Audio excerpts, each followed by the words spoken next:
मैंने अपने बेटे को खो दिया है। उसे वोक माइंड वायरस ने मुझसे दूर कर दिया। मेरे बेटे को प्यूबर्टी ब्लॉकर्स यानी यौवन अवरोधक दवा दी गई थी। मुझे कुछ समझ में आता उससे पहले धोखे से मुझसे हस्ताक्षर भी करा लिए गए। उन्होंने मुझसे कहा था कि ये दवा नहीं दी गई तो वो आत्महत्या कर सकता है। अमेरिकी उद्योगपति एलॉन मस्क ने एक इंटरव्यू में पहली बार अपने बेटे के बारे में बात की है। Your son is dead. So my son Xavier is dead. Killed by the woke mind virus. वर्ष 2022 में उनके 18 वर्षीय बेटे जेवियर ने घोषणा की थी कि वो अपना लिंग परिवर्तन करा रहा है। उसने अपना नाम बदलकर लड़की नाम विवियन जेना विल्सन कर लिया। पता चला कि कुछ समय से स्कूल में उसे सेक्स चेंज के लिए तैयार किया जा रहा था।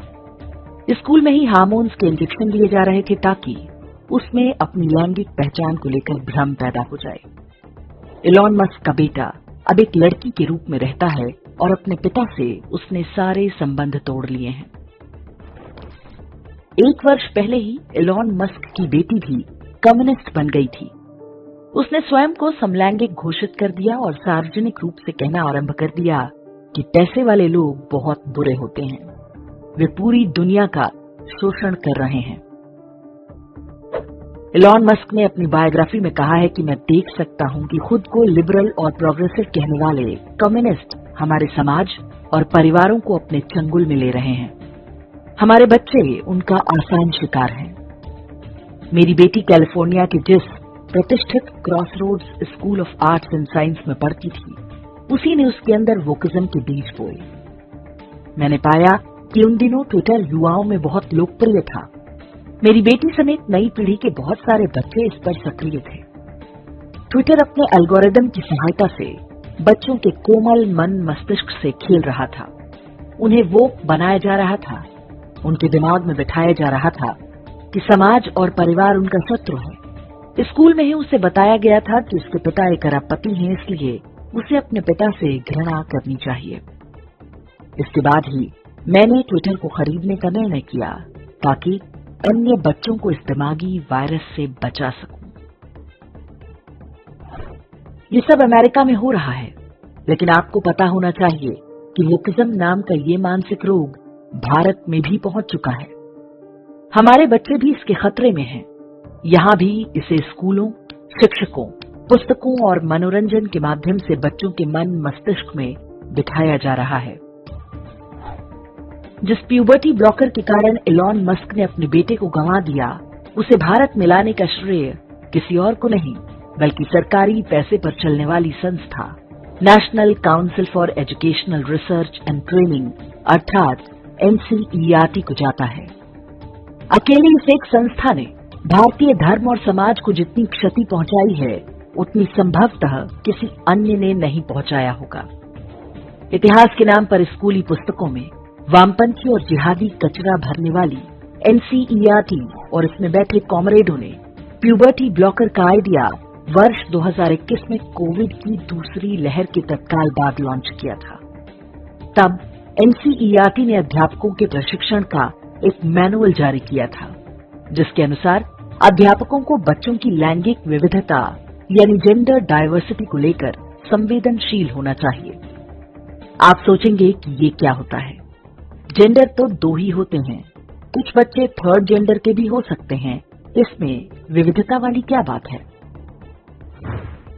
स्कूलों में पढ़ने वाले ट्रांसजेंडर बच्चों की आड़ में बनाए गए इस मैनुअल में वो सारा वामपंथी मसाला भरा गया था जो अमेरिका में पहले ही महामारी की तरह फैला हुआ है। इसके अनुसार स्कूल में लड़कों और लड़कियों के लिए अलग वॉशरूम नहीं होने चाहिए। इससे बचपन में ही बच्चों का ब्रेन वॉश हो जाता है कि 2 ही प्रकार के लोग होते हैं, स्त्री और पुरुष। इसके अनुसार लड़के और लड़की के यूनिफॉर्म एक जैसे होने चाहिए। स्कूलों में चेंजिंग रूम और हॉस्टल भी अलग अलग नहीं होने चाहिए। NCERT की इस अध्यापक प्रशिक्षण नियमावली में जेंडर फ्लूइडिटी की बात की गई है। इसका अर्थ है कोई व्यक्ति जब चाहे अलग अलग लैंगिक पहचान के साथ रह सकता है। पूरी तरह से इच्छाधारी। जब मन में आया तब लड़का, जब मन में आया लड़की। एनसीईआरटी के इसी डॉक्यूमेंट में प्यूबर्टी ब्लॉकर्स की वकालत की गई। ये एक प्रकार की दवाएं होती हैं जिनसे बढ़ते बच्चों में उनके लैंगिक गुणों का विकास रोका जा सकता है। यानी आपके बेटे को स्कूल में लगा कि लड़की बनने में अधिक लाभ है, तो वो प्यूबर्टी ब्लॉकर्स लेकर लड़के के रूप में अपने प्राकृतिक विकास को रोक सकता है। मैनुअल के अनुसार शिक्षकों को चाहिए कि वो इस काम में बच्चों की सहायता करें। इसके लिए बच्चों के माता पिता की सहमति अनिवार्य नहीं होनी चाहिए। जब हंगामा हुआ तो केंद्र सरकार नींद से जागी और एनसीईआरटी के इस मैनुअल को रद्द किया गया। लेकिन खतरा अब भी टला नहीं है।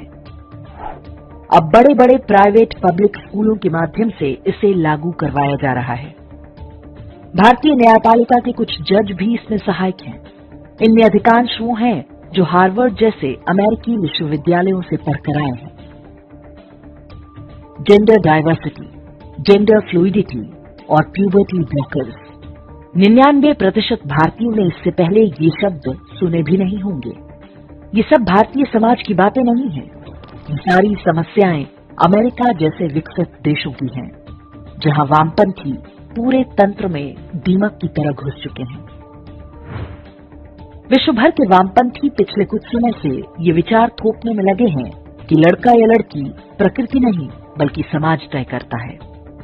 इसकी गंभीरता आप इसी बात से समझ सकते हैं कि विश्व स्वास्थ्य संगठन यानी कि WHO ने अपनी वेबसाइट पर लिख रखा है, gender is a social construct. दुनिया भर में एक बहुत बड़ी लॉबी इस विचार को बढ़ावा देने में जुटी है। उनके अनुसार स्त्री पुरुष के अतिरिक्त मनुष्य के कुल 72 प्रकार के जेंडर होते हैं और वो जब चाहे एक जेंडर से दूसरे में परिवर्तित हो सकता है। यदि आप माता पिता हैं तो छोटे बच्चों पर इसके संभावित दुष्प्रभावों के बारे में आपको बताने की आवश्यकता नहीं है। आप स्वयं समझ जाएंगे कि ये खेल कितना आत्मघाती है। भारत में ये तमाशा LGBTQ के नाम पर शुरू हुआ था, लेकिन अब फैलता जा रहा है। भारत में जेंडर डाइवर्सिटी का विचार लाने के मूल में हिंदू घृणा है। एनसीईआरटी के मैनुअल में जाति व्यवस्था को ट्रांसजेंडर्स के विरुद्ध बताया गया था। वामपंथी जानते हैं कि किसी भी विषय पर भारतीय समाज को बांटना हो तो जाति का तड़का लगा दो। इलॉन मस्क अरबपति हैं, उनके पास सुविधाओं की कोई कमी नहीं। वो किस्म के दिमागी वायरस से जब वे अपने बच्चों को नहीं बचा पाए तो सोचिए कि हमारे आपके लिए ये कितना बड़ा खतरा है। हम केवल सरकार के भरोसे नहीं बैठ सकते। जब समाज जागेगा, संभवतः सरकार भी तभी इस समस्या की गंभीरता को समझेगी।